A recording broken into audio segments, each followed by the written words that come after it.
Hola a todos, en esta oportunidad quiero extender un cordial saludo a nuestro docente, el abogado Carlos Humberto Reyes Cayutopa, a mis colegas y también por los amigos que nos ven a través de este medio. Bienvenidos a nuestro video de presentación sobre el análisis de los dos casos de sentencias judiciales. En este proyecto nos hemos dividido en dos grupos de 4 integrantes cada uno para profundizar en diferentes aspectos legales cada caso.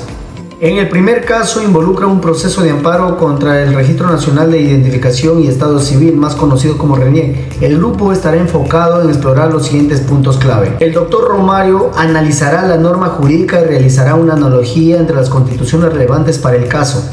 La doctora Daisy investigará las fuentes de derecho y los principios legales aplicables al caso. El doctor Miguel se centrará en identificar los posibles vacíos de derecho y o lagunas de derecho que puedan influir en la sentencia. Y mi persona será responsable de examinar y explicar la pirámide de Kelsen, la cual es un concepto fundamental dentro de la jerarquía normativa. Iniciemos con el primer caso.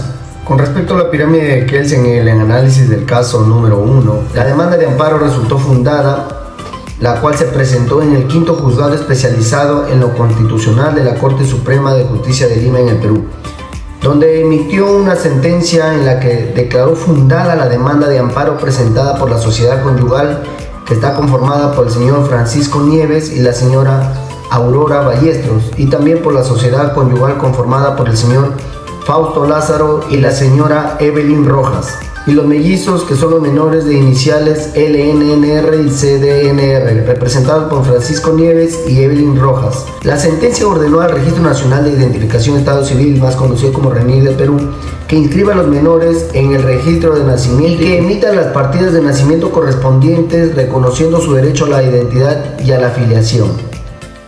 Pues bien, recordemos que según la pirámide de Kelsen, la Constitución Política del Perú es la norma suprema y tiene un rango superior a cualquier otra norma jurídica en el país. En este caso, la resolución de la Corte Superior de Justicia de Lima se basa en la interpretación de los derechos fundamentales de los menores y de los demandantes, la cual tiene un respaldo constitucional en el artículo 2, inciso 1 y inciso 4, explícitamente según el Tribunal Constitucional de la Constitución Política del Perú. La resolución también se basa en la interpretación de la normativa aplicable a los procedimientos de registro civil en el Perú y en la jurisprudencia relevante. En ese sentido, la resolución de la Corte Superior de Justicia de Lima se encuentra en un nivel inferior a la Constitución Política del Perú, pero tiene un rango superior a otras normas inferiores, como las normas reglamentarias o administrativas. La resolución también puede ser objeto de revisión por parte de instancias superiores, como la Corte Suprema de Justicia o el Tribunal Constitucional, en caso de que se presenten recursos de apelación o de revisión. En conclusión, la resolución de la Corte Superior de Justicia de Lima se encuentra en un nivel intermedio dentro de la pirámide de Kelsen y se basa en la interpretación de las normas y principios constitucionales y jurídicos aplicables al caso específico. Bien, doy pase al siguiente compañero. Buenas tardes, en esta oportunidad vamos a hablar sobre la norma jurídica y analogía. En primer lugar, la analogía constituye un procedimiento interpretativo al que se recurre cuando el ordenamiento jurídico no se halla en una norma aplicable al caso. La norma jurídica, como todos sabemos, componen como ley que son el ordenamiento jurídico de un territorio. Por tanto, una norma jurídica puede ser una obligación o una prohibición. Analizando el caso, se podría analizar pues cómo se regulaba la filiación en la Constitución de 1823, que establecía que los hijos nacidos dentro del matrimonio eran legítimos y los nacidos fuera de él eran ilegítimos, lo que generaba una discriminación hacia estos últimos.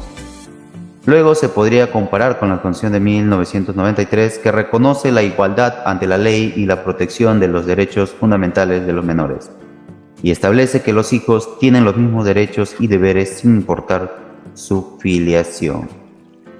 Asimismo, podría examinar cómo se ha desarrollado la jurisprudencia en relación a la protección de los derechos fundamentales de los menores y la filiación en el país, y cómo se han aplicado las normas constitucionales y los tratados internacionales de derechos humanos en casos similares del caso número 1, en cual es importante tener en cuenta que el análisis comparativo de las diferentes constituciones y la jurisprudencia aplicable debe hacerse en el objetivo de proteger los derechos fundamentales de los menores y garantizar sus intereses superiores, y no para justificar o legitimar una determinada posición o decisión.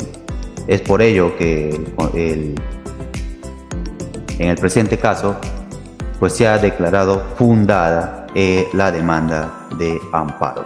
Gracias. Buenos días, buenas tardes, buenas noches, compañeros. A mi persona me ha tocado hablar acerca de los principios del derecho. En primer lugar, encontramos el principio de la dignidad humana, que establece que la defensa de una persona humana y el respeto a su dignidad son el fin supremo de la sociedad y del Estado, ¿no? Esto también no solamente queda ahí, esto implica que está también el derecho a la reproducción sexual. Vamos a hablar entonces quiénes nos garantizan estos derechos. Nos garantizan, uno, la Constitución Política del Perú, que hace referencia al artículo 1 de la Constitución, donde se establece la defensa de la persona humana y el respeto a su dignidad. Estos, como ya hemos mencionado, son fines supremos. Para nuestro caso también podemos hablar acerca de la Ley General de Salud, la cual hace referencia al artículo 7 de la ley, que establece los supuestos en los que se puede aplicar la técnica de reproducción asistida, como es el caso que nos ha tocado, como la fertilización in vitro y la transferencia de embriones, y prohíbe expresamente la maternidad subrogada. Asimismo, vamos a ver la jurisprudencia de la Corte Suprema de Justicia y la Corte Interamericana de Derechos Humanos, donde se hace referencia que el derecho al nombre, los apellidos y su protección son esenciales para establecer formalmente el vínculo que existe entre los diferentes miembros de la familia y con esto garantizar la identidad y la dignidad de las personas. Finalmente tenemos la interpretación de las normas jurídicas, que es la jurisprudencia aplicable, hace referencia a la interpretación de normas jurídicas, y la jurisprudencia que hace mención a los criterios y principios que nos deben guiar a tomar la mejor decisión en casos similares. Muchas gracias. En el ítem 3.1, la excepción de la falta de agotamiento de la vía previa, podemos advertir que en el numeral 2 y 11 de posibles vacíos legales o lagunas jurídicas, cuando señala que en el presente caso la vía previa es inexistente, pues el Perú no tiene legislación que regule las técnicas de reproducción asistida y por tanto carece también de un procedimiento intuitivo que permita a nivel administrativo resolver esta controversia. En la misma línea de los hechos, el numeral 11 señala que la regulación es exigua o casi inexistente con respecto a las formas aparentemente válidas de reproducción asistida, con lo cual estamos frente a la instrucción de que si estamos frente a una laguna jurídica o un vacío legal. Frente a lo expuesto, nos encontramos ante la pregunta: ¿cuál es la diferencia entre vacío legal y laguna jurídica? La diferencia es la respuesta jurídica. Si no es necesario la aplicación de la consecuencia jurídica al supuesto, estamos frente a un vacío legal. Por el contrario, si es necesario la aplicación de la consecuencia jurídica al supuesto, estamos frente a una laguna jurídica. Hemos culminado el análisis del caso número 1. A continuación, daré pase a mis colegas para que puedan hablar sobre el análisis del caso número 2, en el cual es la sentencia del Tribunal Constitucional, donde involucra al Servicio de Agua Potable y Alcantarillado de la ciudad, más conocido como Sedalitza. El otro grupo se encargará de los siguientes aspectos. El doctor Fidencio investigará y explicará la pirámide de Kelsen para comprender la jerarquía normativa específica de este caso. La doctora Yuri analizará la norma jurídica aplicable y su relevancia para el caso.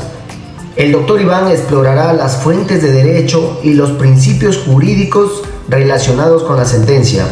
Y el doctor Dani estará a cargo de identificar los posibles vacíos y o lagunas de derecho en este contexto.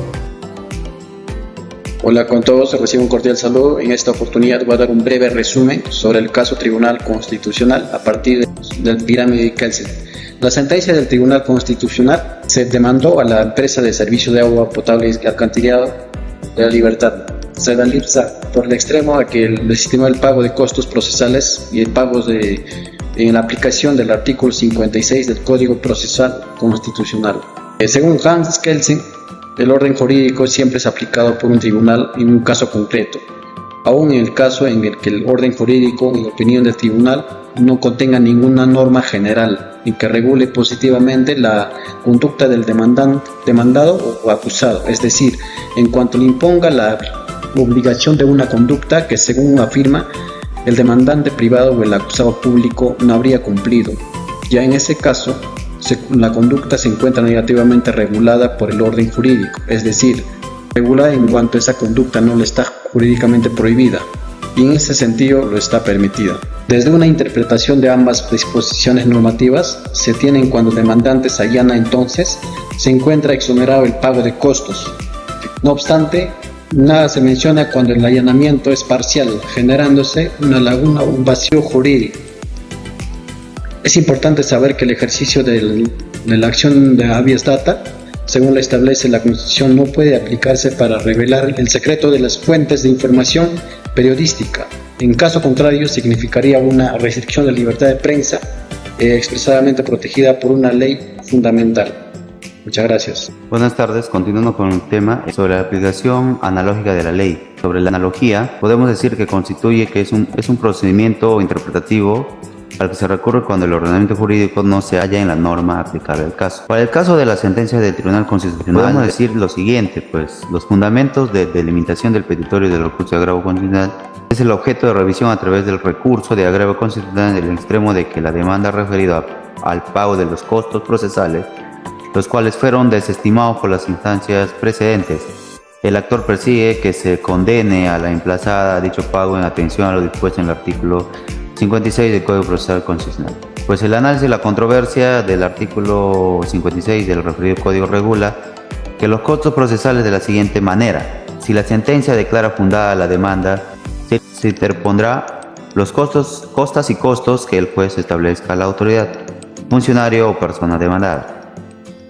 Si el amparo fuere desestimado por el juez, este podrá condenar al demandante al pago de costos y costos cuando estime que incurrió en manifiesta temeridad.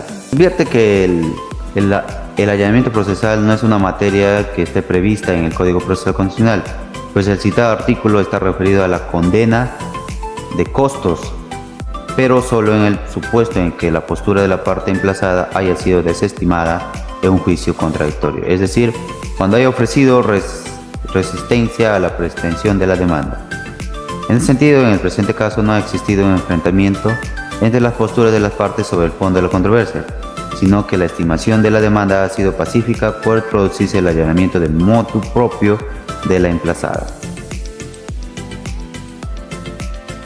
Es por ello, pues, que no resulta razonable aplicar el citado artículo en forma automática, pues no se cumple cabalmente el supuesto fáctico. Por el contrario, y el presente caso, existe un hecho relevante que no ha sido considerado en la norma, toda vez que el emplazado ha renunciado a defenderse en el proceso refiriendo promover su culminación anticipada. Es por ello que el Tribunal Constitucional, con la autoridad que le confiere la Constitución Política del Perú, ha resuelto en declarar infundado el recurso de agravio constitucional, puesto que lo referido o lo demandado en esta sentencia, pues no se encuentra dentro de la ley, ¿no? Entonces se debió recurrir a otra. No existe tampoco una sentencia que regule esto, ¿no? Por lo tanto es que se ha declarado infundado. Gracias.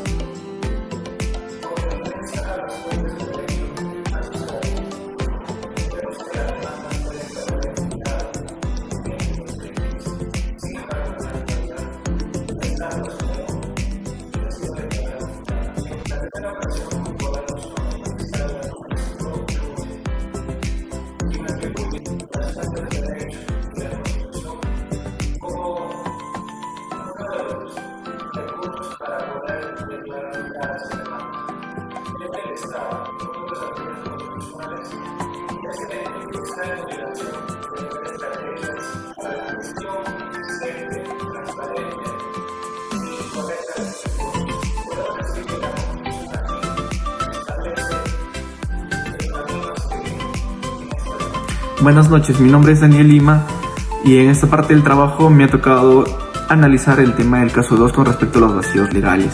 Correspondiente al caso del número 2, con respecto a la empresa que se le estaba demandando por el pago de costos, el Tribunal Constitucional indicó que existía un vacío en el Código Procesal Constitucional con relación al allanamiento procesal. La mayoría de los magistrados de este tribunal consideraron que dado que no existía una regulación específica del allanamiento procesal en el Código Procesal Constitucional, era razonable aplicar supletoriamente dicha figura procesal regulada en el Código Procesal Civil. La existencia de un vacío o laguna de derecho en este caso se refiere a la ausencia de que no hay una norma específica que regule una situación. En este caso, estaríamos hablando de la ausencia de la regulación específica en el allanamiento procesal del Código Procesal Constitucional, generando de esta manera el resultado que dio el Tribunal Constitucional, que vendría a ser que fue infundada la demanda.